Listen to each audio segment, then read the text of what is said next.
바울이 이제 디모데에게 쓴 편지를 마무리하고 있습니다. 오늘 9절의 말씀을 보시면 너는 속히 내게로 오라 라고 말하고 있죠. 여기서 너는 디모데를 가리킵니다. 바울은 지금 디모데를 부르고 있습니다. 여러분, 바울이 지금 어디 있습니까? 로마에 있는 감옥에 있습니다. 그리고 지금 디모데는 에베소라는 지역에서 목회를 감당하고 있습니다. 여러분, 이번에 교회에서 배려로 성지순례를 다녀오게 되었습니다. 그리스와 또 튀르키예 지역을 성지순례하였는데 참 다니면서 많은 것들을 경험하고 느낄 수 있었습니다. 특별히 그 지역은 바울이 선교 사역을 감당했던 지역들, 복음의 길을 걸어갔던 그 지역을 탐방하고 순례하는 그런 여정이었습니다. 지역을 다니면서 여러 가지를 또 생각하고 느낄 수 있었지만 그 중에 한 가지는 바울이 그 당시에 그 먼 길을 어떻게 다녔을까라는 생각이 들었습니다.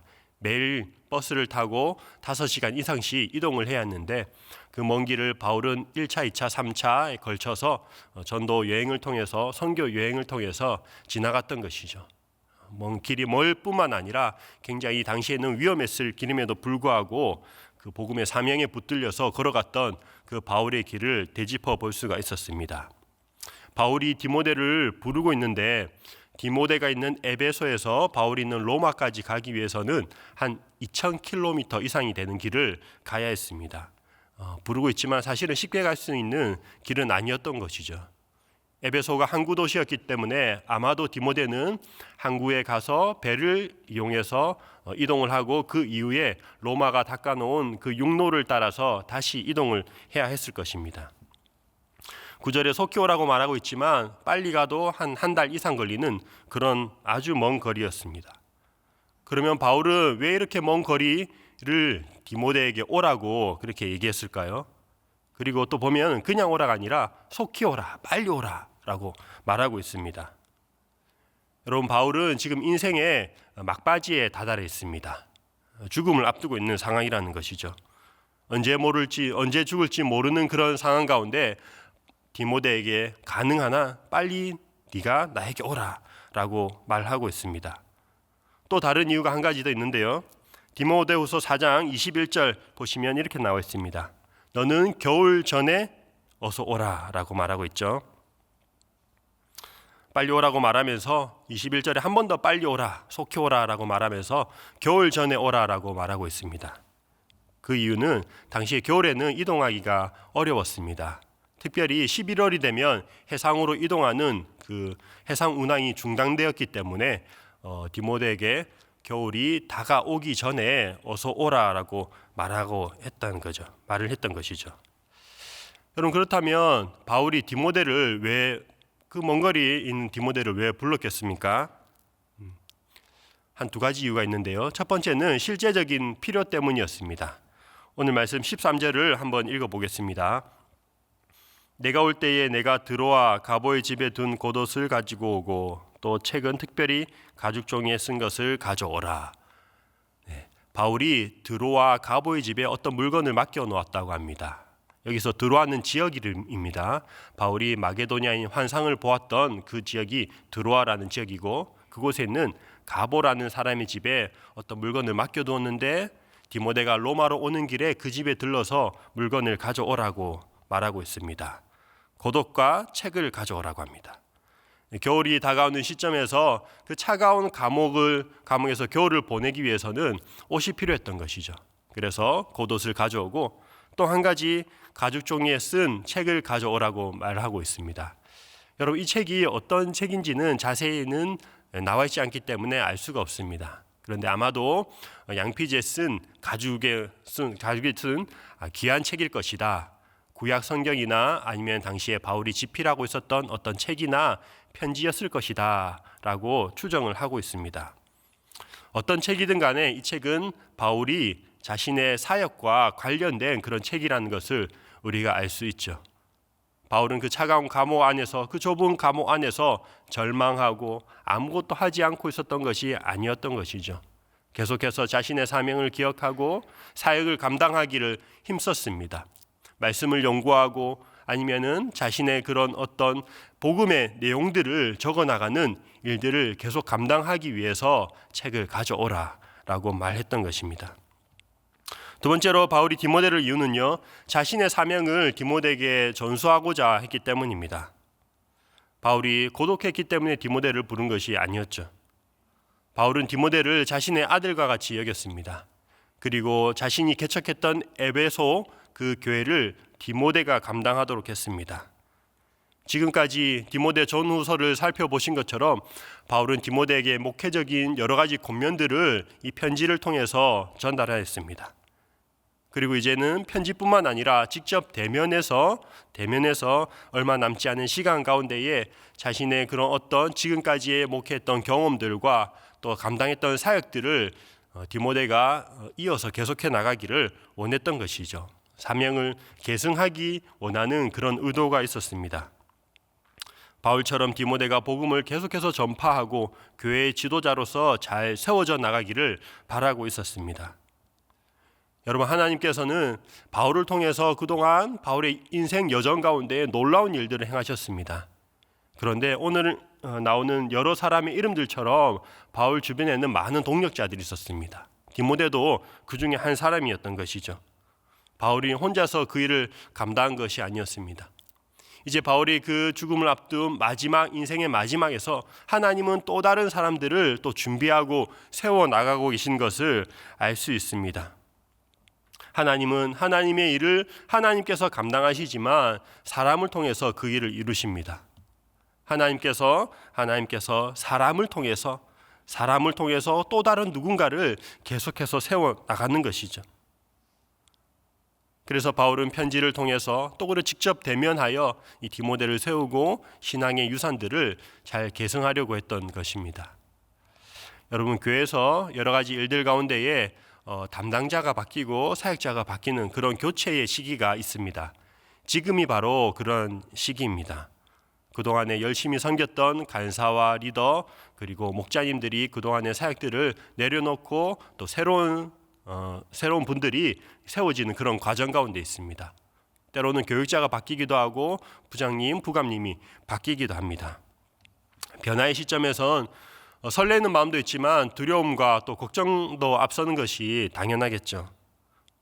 그럼에도 불구하고 우리는 하나님의 일은 하나님께서 해 나가신다라는 그런 분명한 확신을 가져야 되겠습니다. 그렇다고 해서 개인의 역할을 간과해서도 안 되겠죠.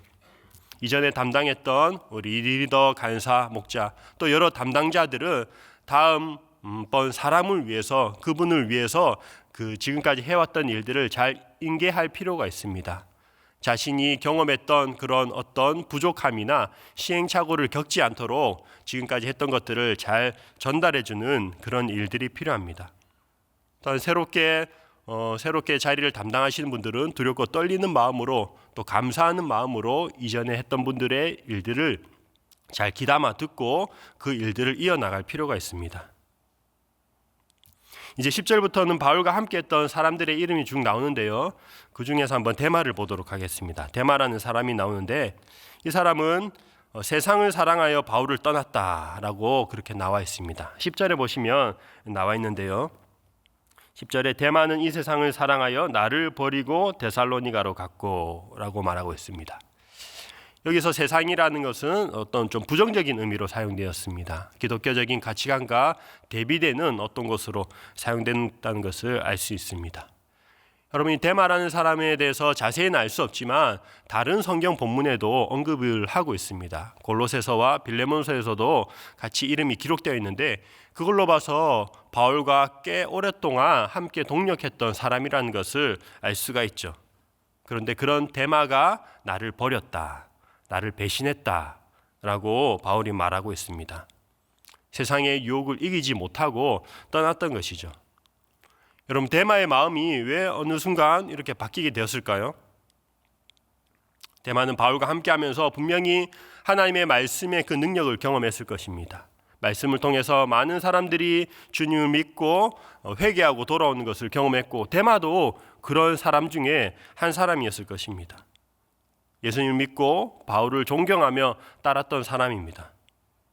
여러분, 그런데 지금 바울의 현실, 바울이 처한 그런 상황 가운데 바울의 모습이 어떻습니까?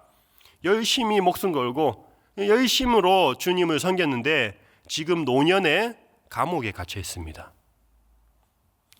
여러분, 우리가 원하는 삶은 이런 삶이 아닙니까? 은퇴 이후의 삶을 꿈꿉니다. 이제 나이가 들어서 은퇴하고 난 뒤에는 크루즈 같은 멋진 배를 타고 다니면서 세계를 여행하고 조금 지금까지 수고했던 그런 일들의 보상을 받으면서 안락하고 편안한 삶을 대부분의 사람들이 꿈꾸고 있습니다. 열심히 충성하고 봉사한 대가로 이제 주님께서 조금 편안한 삶을 허락해 주시지 않을까라는 그런 생각을 갖고 있습니다. 근데 바울은 어떻습니까? 바울의 인생에 은퇴란 없는 것 같습니다. 끝까지 자신의 사명을 위해서 달려갔습니다. 바울은 세상 사람들이 꿈꾸는 그런 마지막을 맞이하지 못했습니다. 로마 감옥에 갇혔고 그리고 결국은 순교하였죠. 그걸 옆에서 보고 있던 데마의 마음이 어땠을까요? 예수님을 믿으니까 마지막에 저렇게 되는구나, 결국 감옥 가는구나, 그런 생각을 하지 않았겠습니까? 보상까지는 바라지 않지만 적어도 어려움은 당하지 말아야 하는 것은 아닌가, 그런 내적인 신앙의 갈등이 있었을 것입니다. 여러분, 사실 데마가 배교했다는 그런 내용은 없습니다. 예수님을 완전히 저버렸다는 그런 내용은 없지만 어쨌든 신앙적인 갈등 가운데에 그가 세상으로 떠났다고 말하고 있습니다. 여러분, 이런 사실이 오늘날 우리에게도 적용되는 것 같습니다. 주님을 믿고 상황이 조금 나아졌다고 생각되면 그것이 끝이 아니라 또 다른 어려움이 찾아올 때가 있고 인생의 파도와 같은 일들이 우리를 덮칠 때가 있습니다. 이해할 수 없는 그런 상황들을 맞이하기도 하고 예수님을 믿으면 어떨 때는 좀 손해보는 것 같다는 그런 느낌이 들 때도 있습니다. 여러분, 바울과 데마 모두 둘 다 예수님을 믿었는데 그 차이가 있습니다. 무엇일까요? 끝을, 마지막을 바라보는 눈이 달랐습니다. 오늘 읽었던 본문의 바로 위에 7절, 8절을 제가 한번 읽어보도록 하겠습니다. 7절과 8절입니다. 나는 선한 싸움을 싸우고 나의 달려갈 길을 마치고 믿음을 지켰으니 이제후로는 나를 위하여 의의 면류관이 예비되었으므로 주 곧 의로우신 재판장이 그날에 내게 주실 것이며 내게만 아니라 주의 나타나심을 사모하는 모든 자에게도니라. 데마가 바라보았던 인생의 끝이 죽음이었다면 바울이 바라보았던 인생의 끝은 그 죽음을 넘어선 영원한 삶을 소망했던 것이죠. 노년에 바울이 겪었던 그런 고난과 죽음이 마지막이 아니라 영원한 인생, 영원한 삶 가운데에 잠시 거쳐가는 하나의 과정이라는 것은 바울은 너무나도 잘 알고 있었죠. 그렇기 때문에 현재의 고난을 소망함으로 견디고 인내할 수 있었던 것입니다. 여러분, 성도는 믿음으로 구원을 받았고 사랑으로 현재를 살아가고 소망함으로 미래를 꿈꾸는 사람들입니다. 그렇기 때문에 장차의 현재의 고난은 장차에 다가올 그 소망함으로 견디며 인내할 수 있는 것이죠. 당시 바울과 함께했던 많은 사람들이 바울을 떠났습니다. 바울이 16절에 이야기하기를 자기와 함께했던 사람들은 한 사람도 남지 않았다라고 말하는 것을 볼 수 있습니다. 다 나를 버렸다라고 표현하고 있습니다. 그러나 그럼에도 불구하고 바울은 자기를 떠났던 그 사람들을 원망하거나 저주하지 않습니다. 우리 4장 16절을 제가 읽어보겠습니다. 내가 처음 변명할 때 나와 함께한 자가 하나도 없고 다 나를 버렸으나 그들에게 허물을 돌리지 않기를 원하노라.